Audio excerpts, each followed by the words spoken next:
Ini hamzah dan ini alif. Ada apa dengan dua huruf ini? Terkadang banyak di antara kita yang masih belum paham mengenai hamzah dan alif. Apalagi jika sudah masuk ke tata cara menulis Arab seperti imla.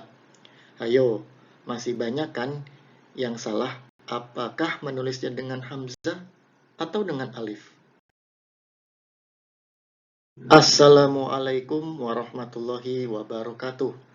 Bertemu dengan Amu di channel Amu Ibn, channel yang fokus dalam pembelajaran bahasa dan sastra Arab. Bagi teman-teman yang belum subscribe channel ini, silahkan subscribe agar tetap update dengan Amu Ibn. Di awal video Amu menyinggung mengenai hamzah dan alif. Dan pada video kali ini, Amu akan mengupas tuntas mengenai perbedaan antara hamzah dan alif. Mari kita mulai videonya. Seperti yang kita ketahui, nama-nama huruf dalam abjad Arab dimulai dengan huruf yang dimaksud. Contoh huruf dal. Jika ditulis sesuai dengan nama hurufnya, maka huruf dal dimulai dengan huruf tersebut. Begitu juga huruf waw yang dimulai dengan huruf waw.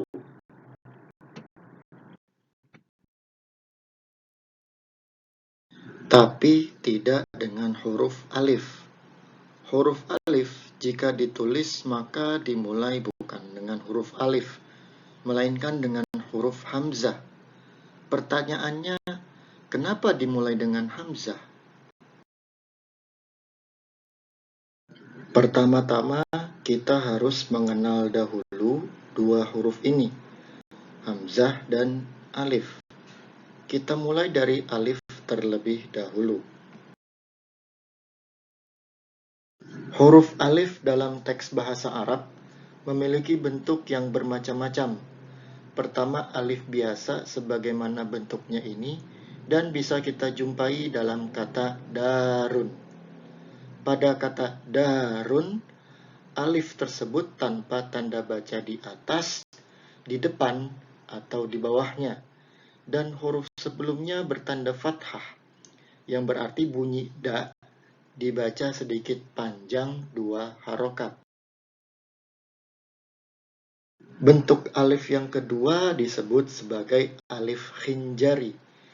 Disebut demikian karena bentuknya berdiri mirip seperti khinjar. Khinjar berarti belati. Contoh alif khinjari terdapat pada kata dzalika.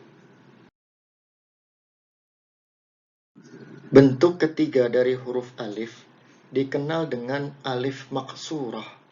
Mirip seperti huruf ya, namun tanpa 2 titik di bawahnya. Sering kita jumpai huruf alif maksurah pada huruf atau dikenal dengan preposisi ala, ila, dan nama perempuan seperti Salwa dan Husna. Itulah jenis-jenis huruf alif yang akan sering kita jumpai pada teks bahasa Arab, yaitu alif, alif khinjari, dan alif maksurah. Berikutnya beralih ke huruf hamzah. Hamzah dapat diidentifikasi berdasarkan posisinya dalam kata. Ada hamzah di atas alif, seperti pada kata akhraja, atau di bawah alif, seperti pada kata ishaq. Nama lain dari hamzah yang letaknya di awal kata dan terlihat jelas hamzah di atas alif atau di bawahnya disebut dengan hamzah qat'i karena dibaca dengan jelas. Bentuk kedua dari hamzah yaitu hamzah di atas ya yang dikenal dengan hamzah alal ya'i, seperti pada kata bi'atun. Huruf hamzah berpijak di atas huruf ya, makanya disebut hamzah alal ya'i. Hamzah di atas waw, hamzah alal wawi, seperti dalam kata ru'usun. Bentuk keempat dari hamzah adalah hamzah yang berdiri sendiri, seperti pada kata syai'un. Bentuk hamzah yang terakhir nampak seperti alif dengan mahkota di atasnya. Hal semacam ini dapat kita jumpai pada kata dengan alif lam ma'rifah. Contoh kata al-madrasah. Ini disebut dengan hamzah wasal atau hamzah penyambung. Pada kaidah imla, hamzah wasal tidak diberi tanda khusus mahkota seperti ini. Tanda seperti ini biasanya kita jumpai pada teks tulisan Al-Quran. Hamzah ini jika berada dalam kalimat idhofah, seperti dalam kalimat talibul madrasati, maka hamzah dibaca wasal, langsung menyambung kepada alif lam ma'rifah. Namun jika bentuknya kata berdiri sendiri, maka dibaca al-madrasatu. Insyaallah akan kami bahas kaidah menulis hamzah pada sesi yang lain. Akan saya berikan khusus sesi belajar imla. Bagi teman-teman yang belum subscribe, silakan untuk subscribe agar tidak ketinggalan update dari channel ini. Sekarang mari kita bedah perbedaan di antara keduanya. Perbedaan yang pertama, hamzah sebagaimana huruf dalam abjad Arab adalah huruf dengan bunyi konsonan.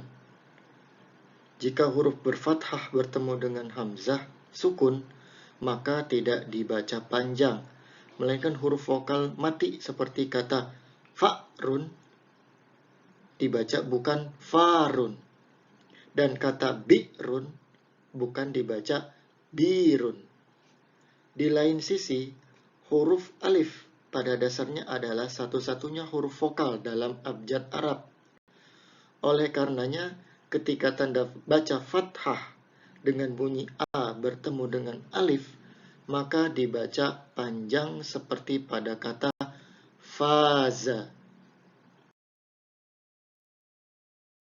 Perbedaan kedua di antara hamzah dan alif, hamzah mungkin untuk diberikan tanda baca termasuk tanda baca fathah, kasroh, dhammah, sukun, bahkan tanwin. Seperti pada kalimat Sa'ala Ahmadu an syai'in. Hamzah yang terdapat pada kalimat tersebut seluruhnya bertanda baca. Huruf alif tidak demikian. Alif tidak dapat diberikan tanda baca karena alif sudah bersuara vokal. Tidak mungkin secara fonetis untuk menambahkan tanda vokal dalam huruf vokal. Mari kita lihat contohnya. Kana Muhammadun naiman fi firashihi. Perbedaan ketiga antara hamzah dan alif. Mari kita perhatikan contoh kata-kata berikut. Ahsana, su'ila, juz'un. Dari contoh kata tersebut, dapat kita tarik kesimpulan bahwa hamzah dapat berada di awal kata, di tengah kata, dan di ujung kata.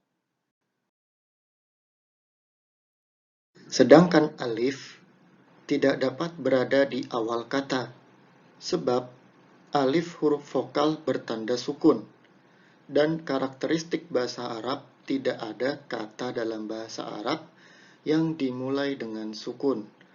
Kalaupun ada dijumpai alif di awal kata, itu disebut dengan hamzah wasal. Contoh alif di tengah kata adalah kitabun dan laha. Contoh alif di ujung sebuah kata. Ringkasan pembahasan hamzah dan alif pada video ini adalah hamzah dan alif dari segi bentuknya. Alif, ada alif khinjari, normal alif, dan alif maksuroh. Hamzah Dari bentuknya ada hamzah di atas alif dan di bawah alif, hamzah di atas waw dan hamzah di atas ya, serta hamzah wasol. Kemudian dari segi bunyi, alif merupakan huruf vokal dan hamzah adalah konsonan. Terakhir, posisi alif dapat berada di tengah dan di akhir kata, sedangkan hamzah dapat berada di depan, tengah, dan akhir daripada kata. Video Amu pada hari ini. Jumpa lagi di episode selanjutnya. Wassalamualaikum.